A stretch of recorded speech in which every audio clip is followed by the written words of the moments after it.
Well, hey guys, welcome back to another episode of 0 to 60. On this episode, we're hopefully finishing off the 325, which all came about because we tried to do a 0 to 60 on it, and then the AC compressor broke, and then we broke, well, I broke the top radiator hose, and then I broke the top of the radiator. So we're going to be fitting the new radiator. I've also decided to do an oil change on it while we got it here. It has done about 10,000 K since that last oil change, which is enough.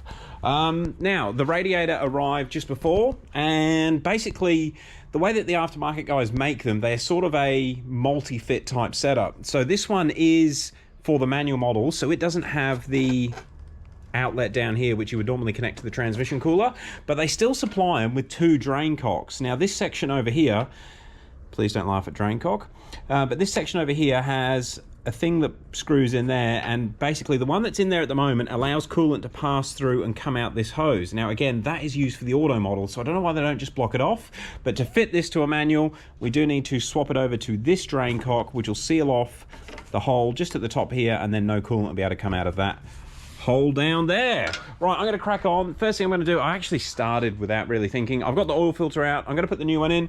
Again, going with the West fills. These are the same filters that we use on the N54s. Cooper, Westfill, what have you. Available on 0to60.com if you're in Australia. And yeah, all right. Oil's already draining. I'll get this in, get the cap back on, and then get the other radiator out. And all the O-rings are still pretty good on this, so I'm not even going to bother changing them. That'll be fine. Do need a rag. Cool. That'll run down the engine. Okay, that's the oil filter fitted. Next thing I'm going to do is get this radiator out. Now, the thermofan's obviously already out. The radiator is held in with some more of those Torx bits. Looks like two at the top. I don't think there's any at the bottom, so I'll get them out, and that should pull out.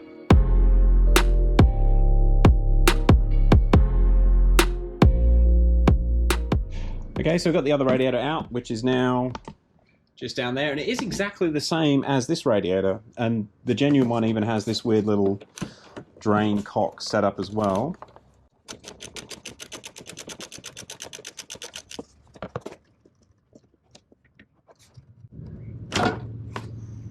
Okay, well, it looks like a similar setup. Interesting. Maybe that was the right one that was in there. I thought that was going to be open, believe it or not. All right, I'm just going to double check everything, and we'll work out exactly which one I need to use. Okay, so it is the shorter one that actually locks off that hole, bizarrely.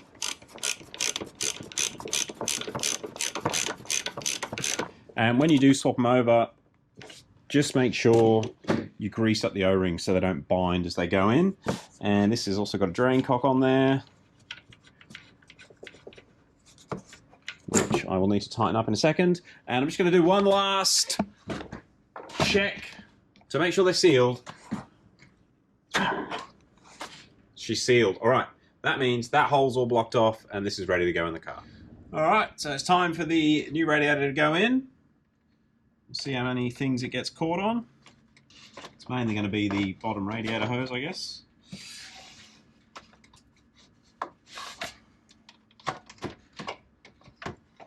And the power steering lines. If we can squeeze it past them, we'll be laughing.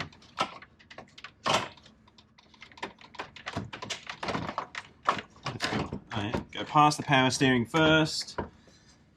We'll get that one out the way.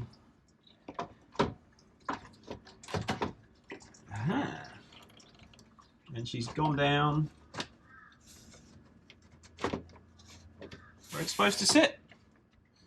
All right, I'm going to get that bolted in, and we'll go from there.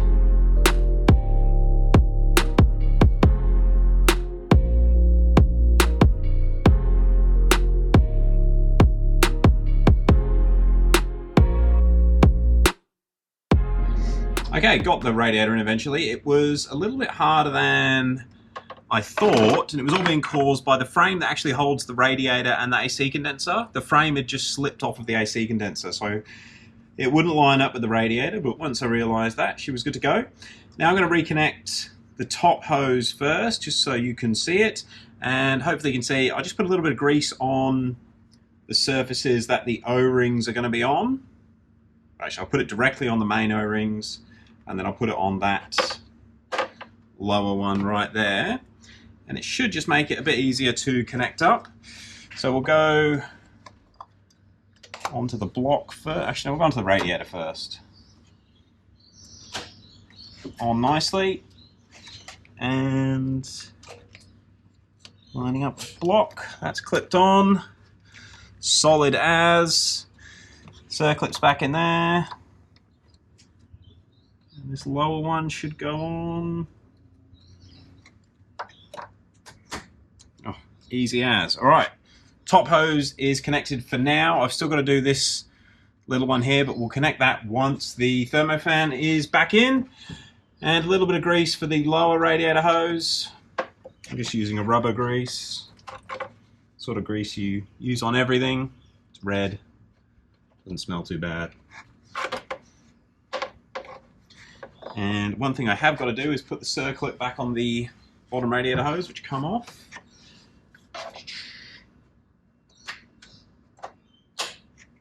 And she is clipped on. Everything is pretty damn solid. All right, from now on, airbox back in, thermofan back in, oil in, and we'll be good to start it.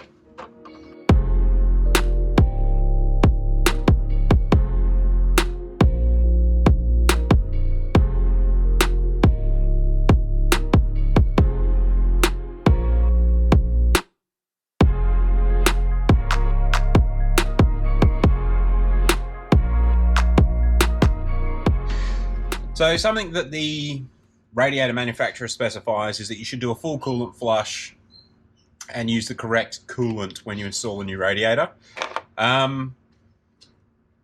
haven't done that. I haven't done the flush. I'm using Penrite's OEM green coolant, which is what they recommend for this car. This car already has green coolant in it, but it's something we've got to keep in mind. So if the radiator fails due to corrosion, which can be caused by mixing coolants, the warranty will not be covered. But I'm pretty confident it's going to be all right. I don't think I've actually mentioned it on camera, but we used to have a large car parts business. We've sold a few thousand of this brand of radiator, like thousands of them, and they hardly ever fail. So I'm pretty confident we're going to be okay. This coolant, concentrate coolant, which is 2.5 litres, will actually make 5 litres of mixed coolant when I mix it with distilled water. And I'm hoping that'll be enough to fill up what we've lost taking the radiator out. But we'll find out shortly. Also, it's very important to make sure you do that drain cock check before you start filling it. When we actually did Mark's 325 radiator, which was probably about 6 years ago now, we didn't do the drain cock check. And we poured the new coolant in and then it ran straight on the ground. And we wasted about $40 worth of coolant, which was really annoying. So hopefully we won't have any leaks this time. We can hear it bubbling away. Basically what I'm going to do is fill it as much as I can, and then we'll turn the water pump on and go from there. But before I do that, I do want to put, well, before I even touch the ignition, I want to make sure the engine has oil in it, just in case it accidentally starts. Don't want anything weird happening. Well, would you look at that? We've got fresh coolant on the floor. I think I ended that last clip off with make sure you've done the drain cock thing.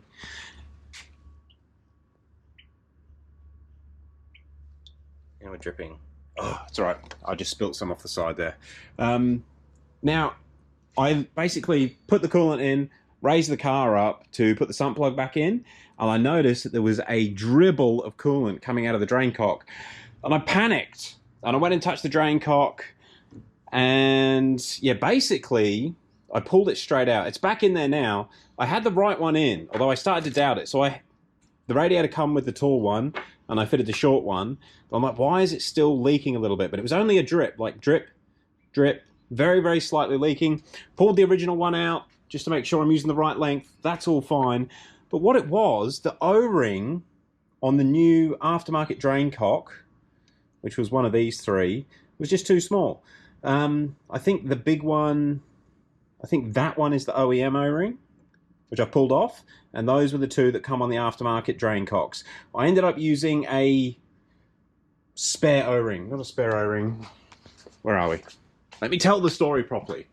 I ended up using that O-ring there, whichever size that is. We'll work it out later. But yeah, basically used an aftermarket O-ring on that drain cock, and it appears to have sealed up. In fact, we'll just have a double check. So I put another 2.5 litres of plain water in. No more leaks. What a joke. So if you do get one of these radiators, make sure you check the O-rings. What a pain in the ass. I'm going to contact the supplier about that. That's a bit annoying. Anyway, more coolant in. Oil can go in now, and we're ready to start it and see if this AC compressor has fixed the problems.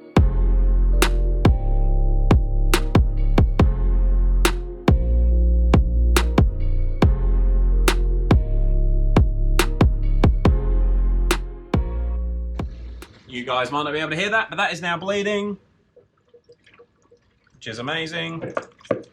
I'm gonna get some distilled water to keep topping it up as it gets pulled through, and you'll see me when it comes time to start it up. Okay, that has been doing the coolant bleed for about 10 minutes, and I think it's finished. So we'll just see how much coolant is still in the top of this.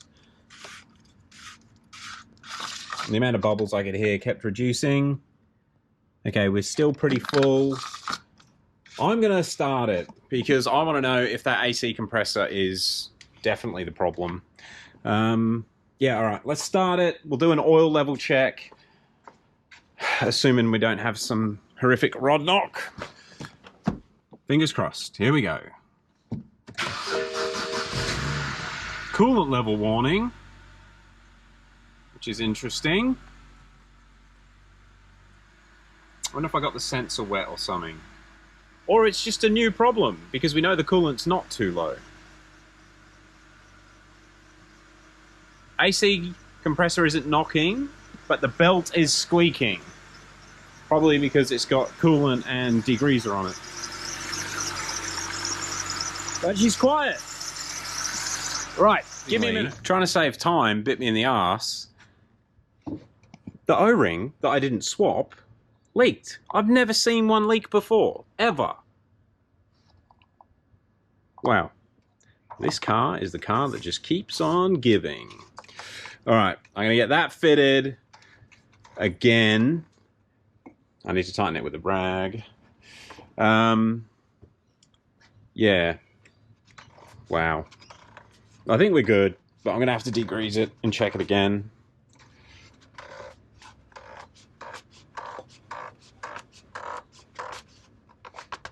That is now definitely done up. Wow, I've never seen one of them leak before. Can't believe it.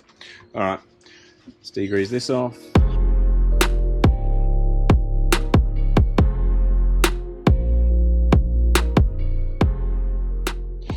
All right, let's just check the coolant again, and we'll have another start. Right, coolant's still good. Cap back on. We have now got water everywhere because I've washed that degreaser away. But all the oil's gone. I'm in a rush today, can you tell? Mind you, this car, everything I've done with this car in the last week has been a nightmare. All right, let's try again. Sounds nice. No coolant error this time. So maybe the float was just stuck. All right, I'm going to let it get up to temperature. We'll do an oil level check, and we'll go from there. Okay, so we've got a little bit of belt squeak, which I bet is something to do with the degreaser or the oil that's just been washed down. The engine's just come off cold start, so the idle's dropped down. Oh, I feel like these idle's so low. Right, let's just see if we've got a oil level. Info sources, service. Engine oil level, max. So oil level's good, coolant's good. I'm gonna let it do a full heat cycle. We've still got that full tank of fuel from the 0 to 60 episode. Obviously the AC is not gonna work because there's no gas in there. I'm not even gonna try it. I've left the heater on just so we can sort of feel when we get some hot coolant running through the heater core inside the car. All right, I'll let it do a heat cycle. See you guys shortly. Okay, so she's been running for a fair while now, probably about 10 minutes. The oil gauge still hasn't come up, but we'll give it a few more. I'm not going to turn it off until the oil gauge comes up. The oil temperature gauge. I just wanted to touch on how quiet the motor is. I can still just hear the belt squeaking. In fact,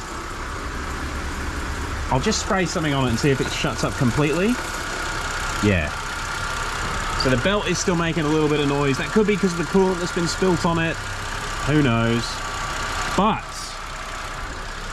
AC compressor's fixed. That is a quiet motor right now. Damn, that sounds good. Right, I'm pretty happy. We had a few O-rings testers today, but we've gotten there in the end. I did just want to ask, is an N52 supposed to idle at like 550 RPMs? I feel like it's hardly running. That is very smooth. But yeah, it's that's a low idle. All right, I'm gonna end it off here. Actually I have to go and visit my mother in hospital right now, which is what I was trying to rush to get through this for. Yeah, guys, the 325's getting there.